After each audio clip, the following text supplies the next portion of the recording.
Bismillahirrahmanirrahim. Assalamualaikum warahmatullahi wabarakatuh. Anak-anak, kabarnya bagaimana? Semoga kalian senantiasa sehat semuanya, berbahagia meskipun kita belajar lewat seperti ini. Karena musimnya adalah musim daring, kita juga harus pandai-pandai untuk mengikuti arus zaman pada saat ini.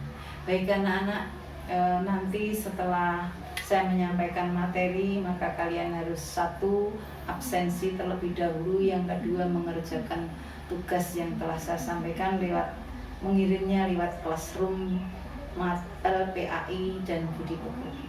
Oke anak-anak, sebelum kita mulai, marilah kita awali pertemuan ini dengan membaca basmalah bersama-sama.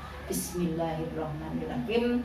Kita lanjut pada materi yang pertama, yaitu meyakini hari akhir, mengakhiri kebiasaan buruk. Anak, ini materi yang akan kita bahas hari ini, peta konsep yang sudah saya buat dengan judul meyakini hari akhir, mengakhiri kebiasaan buruk. Itu akan ada macam-macam kiamat, kemudian tanda-tanda kiamat, peristiwa setelah mati, balasan baik dan buruk, juga sikap yang harus kita lakukan saat kita berada di dunia. Kita akan mulai pengertian daripada hari kiamat, hari akhir atau hari kiamat, yaitu hancurnya seluruh alam semesta ini. Dalil yang menyatakan tentang hari kiamat sudah jelas di dalam Al-Quran. Dalam surat Al-Hajj ayat 7, itu adalah dalil tentang datangnya hari kiamat. Pasti akan datang dan hanya Allah yang mengetahui kapan datangnya. Hari kiamat dibagi dua, yaitu kiamat sughro dan kiamat kubro, kiamat kecil dan kiamat besar. Kiamat kecil itu adalah, contohnya adalah adanya gempa, gunung meletus, tsunami, dan seterusnya. Orang meninggal juga termasuk kiamat sughro. Kalau kiamat besar jelas itu adalah hancurnya seluruh jagat raya ini. Anak-anak, tanda-tanda datangnya hari kiamat juga tertera di dalam Al-Quran. Yang pertama dalam surat Al-Zalzalah ayat 1 dan 2, kemudian Al-Qari'ah ayat 4-5. Nanti kalian bisa membuka Al-Quran dan mencari lagi tanda-tanda datangnya hari kiamat yang lainnya sesuai dengan Al-Quran atau Al-Hadis. Baiklah, kita lanjut, yaitu peristiwa setelah mati. Anak-anak, jangan berpikir orang yang sudah meninggal itu tidur manis, tidur nyenyak di dalam tanah sana. Justru disitulah akan dimulainya kehidupan akhirat. Yang pertama yaitu kita akan menemui hari yang namanya Yaumul Barzah. Barzah artinya sesuatu yang membatasi antara dua barang atau tempat. Dalam Quran surat Al-Mu'minun ayat 100, kalian bisa membuka. Dan alam barzah adalah kehidupan antara dunia dengan hidup di akhirat.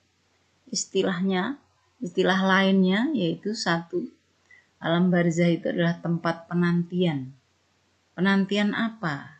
Yaitu penantian menunggu datangnya hari kiamat atau kiamat kubro. Kemudian yang kedua adalah alam pemeriksaan. Alam pemeriksaan yaitu siapa yang memeriksa? Yang memeriksa adalah malaikat. Hadis Nabi mengatakan kubur adalah tempat pertama dari beberapa tempat di akhirat dan tempat terakhir dari beberapa tempat di dunia. Barang siapa selamat daripadanya, maka apa yang sesudahnya akan lebih ringan. Tapi barang siapa tidak selamat, apa-apa sesudahnya atau yang akan ditemui berikutnya akan lebih dahsyat dan mengerikan. Itu adalah alam barzah. Jadi di alam barzah nanti kita akan menemui malaikat Mungkar dan Nakir. Kita akan ditanya, kalau kita bisa menjawab maka kita akan mendapatkan kenikmatan. Kalau kita tidak bisa menjawab maka kita akan mendapatkan siksa.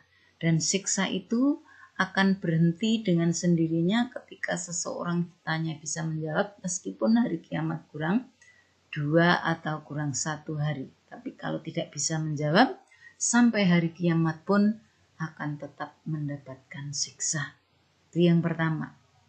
Yang kedua yaitu Yaumul Ba'ats. Yaumul Ba'ats adalah hari berbangkit, di mana manusia dibangkitkan. Yang dibangkitkan itu adalah manusia pertama sampai manusia terakhir. Dan dibangkitkan dalam kondisi yang bermacam-macam. Kondisi yang bermacam-macam sesuai amalnya atau sesuai ketika berada di Yaumul Barzah. Kalau tidak mendapat siksa berarti badan kita utuh. Tapi kalau kita mendapat siksa tentunya badan kita akan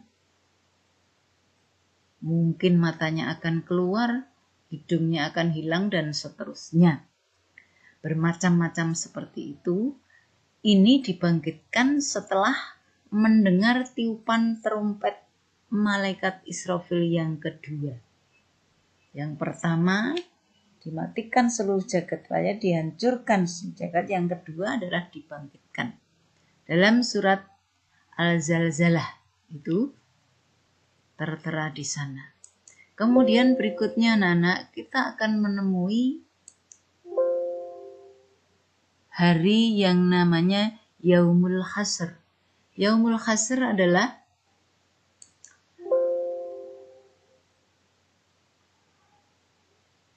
hari berkumpul. Berkumpul di mana? Manusia digiring menuju mahsyar, tempat berkumpul. Bermacam-macam manusia yang berjalan menuju ke mahsyar. Di sana nanti kita akan melihat bendera Nabi Muhammad, maka kita akan berbaris di sana sesuai dengan bendera dari Nabi masing-masing. Umat Muhammad yang paling besar, yang paling besar jumlahnya, paling banyak barisannya, itu adalah umat Nabi Muhammad. Berkumpul di padang mahsyar, berada di padang mahsyar selama 50.000 tahun. Kemudian di sana tidak ada naungan selain naungan dari Allah Subhanahu wa Ta'ala. Yang berikutnya yang hari keempat yaitu Yaumul Mizan. Apa itu Yaumul Mizan? Mizan itu adalah timbangan, hari penimbangan. Dalam surat Al-Anbiya ayat 47. Semua amal akan ditimbang dengan teliti di atas neraca yang disebut mizan. Baik, kita lanjut yaitu balasan perbuatan baik dan perbuatan buruk. Apa balasan perbuatan baik? Ya, ini jelas yaitu ada surga. Balasan buruk yaitu berada di neraka. Pada hari ketika lidah, tangan, dan kaki mereka menjadi saksi atas mereka terhadap yang dahulu mereka kerjakan. Quran surat An-Nur ayat 24. Nah ini, ketika kaki dan tangan, lidah ini berbicara sendiri. Tangan untuk apa? Kaki dipakai berjalan kemana? Lidah dipakai berbicara apa? Saja itu nanti akan berbicara sendiri di sana. Balasan baik tentunya adalah surga. Bagaimana gambaran surga? Surga adalah tempat orang yang beriman, orang yang ikhlas beribadah, orang yang bertakwa. Ikhlas beribadah itu adalah surga tempatnya. Ikhlas, ibadahnya ikhlas. Kalau terpaksa maka ini bukan termasuk orang yang beriman, bukan penghuni surga. Bagaimana gambaran surga? Di dalam Al-Quran surat Muhammad yang artinya ayat 15 yang artinya apakah perumpamaan penghuni surga yang dijanjikan kepada orang-orang yang bertakwa, yang di dalamnya ada sungai-sungai dan air yang tiada berubah rasa dan baunya. Sungai-sungai dari air susu yang tidak berubah rasanya. Sungai-sungai dari khomer yang lezat rasanya bagi peminumnya, dan sungai-sungai dari madu yang disaring, dan mereka memperoleh di dalamnya segala macam buah-buahan dan ampunan dari Tuhan mereka. Nah, ini. Jadi di bawah surga itu nanti ada sungai madu, sungai air biasa, sungai susu, sungai khomer. Kalau kamu ingin minum khomer, jangan minum khomer di dunia. Khomer di dunia memabukkan. Tapi khomer di surga tidak memabukkan meskipun kamu minum 2 ember. Sungai susu, silahkan berendam di sungai susu. Keluar dari sungai, laler kepleset saking halusnya. Di sana ini adalah sungai madu, apalagi kulit kita akan menjadi kencang ketika berendam di sungai madu. Ya toh? Ketika kita membuat masker, kita taruh di muka saja dengan madu, maka kulit kita kencang, apalagi kita berendam di sungai madu. Kita tunggu. Mari kita bersama-sama untuk melakukan semua perbuatan yang baik agar kita berada di sungai-sungai tersebut. Kemudian bagaimana gambaran neraka? Dalam Al-Quran surat An-Nisa ayat 56. Sesungguhnya orang-orang yang kafir kepada ayat-ayat kami, kelak akan kami masukkan mereka ke dalam neraka. Setiap kali kulit mereka hangus, kami ganti kulit mereka dengan kulit yang lain, supaya mereka merasakan azab. Ini anak-anak, sangat tidak nyaman. Dijiwit wae loro, kena api obat nyamuk loro cah. Apalagi kena kita di kulit diganti dengan kulit yang baru, ben merasakan sakitnya, ben merasakan siksa daripada neraka. Kita jangan sampai masuk neraka, naudzubillahi min dzalik. Masih banyak lagi anak-anak dalil dalam Al-Quran yang menggambarkan tentang surga dan neraka. Untuk surga dan neraka kita harus yakin dan meyakini yang akan terjadi. Tidak usah berpikir macam-macam. Kalau masalah surga dan neraka kita harus yakin itu saja. Yakin yang akan terjadi nanti. Harus yakin. Malah jangan mengatakan alah mandi rumpo dulu. Tidak seperti itu. Kita harus yakin terlebih dahulu. Oke, kita lanjut. Apa sikap yang harus kita lakukan? Sikap yang bagus, sikap yang mulia yang kita yaitu yang harus kita lakukan, yakni dengan 1, mawas diri.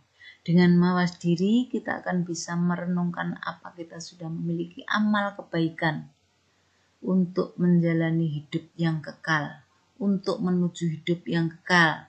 Apakah kita sudah siap menghadap Allah Subhanahu wa Ta'ala? Apakah amal yang kita siapkan sudah memenuhi hidup kita sehari-hari? Ibadah yang kita kerjakan apakah sudah tertib dan ikhlas dan seterusnya, atau sebaliknya? Nah, inilah kita harus bisa mawas diri. Kemudian yang berikutnya yaitu hendaknya senantiasa kita membiasakan berbuat baik, tidak berkata kotor, menjauhi perbuatan buruk. Banyak sekali perbuatan buruk, contohnya salah satunya tadi juga minum khamr. Itu menjadi tren anak remaja sekarang, pengen ngerasakan, padahal itu adalah api neraka. Nanti Allah akan memberikan, ketika di neraka memberikan minuman khamr pun bukan minumannya itu bukan khamr yang seperti di dunia kamu rasakan. Khamrnya adalah mendidih seperti nanah. Minumannya orang ahli neraka itu adalah nanah yang mendidih. Baiklah anak-anak, di akhir sesi kalian amati gambar di bawah ini atau gambar ini, kalian amati itu satu dialog yang bisa kalian simak. Yang terakhir ini adalah tugas untuk kalian menjawab lewat Classroom, Mapel PAI, dan Budi Pekerti. Jawablah pertanyaan di bawah ini. Ada 5 poin. Nanti dijawab melalui Classroom PAI.